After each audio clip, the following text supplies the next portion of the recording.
ದಕ್ಷಿಣ ಕನ್ನಡ ಜಿಲ್ಲೆಯ ಬಂಟ್ವಾಳ ತಾಲೂಕಿನ ನರಿಕೊಂಬು ಸರ್ಕಾರಿ ಹಿರಿಯ ಪ್ರಾಥಮಿಕ ಶಾಲೆಯ 5ನೇ ತರಗತಿ ವಿದ್ಯಾರ್ಥಿ ಮನ್ವಿತ್ ತೋರಿದ ಸಮಯ ಪ್ರಜ್ಞೆ ಮತ್ತು ಧೈರ್ಯಕ್ಕೆ ಹಾಗೂ ಮುಖ್ಯಮಂತ್ರಿ ಡಿಕೆ ಶಿವಕುಮಾರ್ ಅವರು ಮೆಚ್ಚುಗೆ ವ್ಯಕ್ತಪಡಿಸಿದ್ದಾರೆ.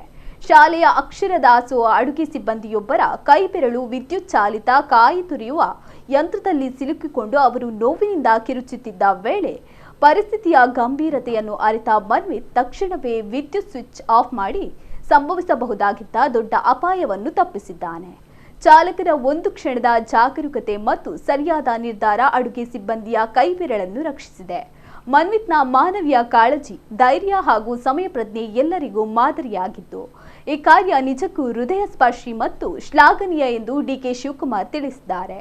ಮನ್ವಿತ್ನ ಮುಂದಿನ ಭವಿಷ್ಯ ಉಜ್ವಲವಾಗಲಿ ಹಾಗೂ ಸಮಾಜದ ಒಳಿತಿಗಾಗಿ ಸದಾ ಸ್ಪಂದಿಸುವ ಉತ್ತಮ ಪ್ರಜೆಯಾಗಿ ಬೆಳೆದು ನಾಡಿಗೆ ಕೀರ್ತಿ ತರಲಿ ಎಂದು ಅವರು ಹಾರೈಸಿದರು.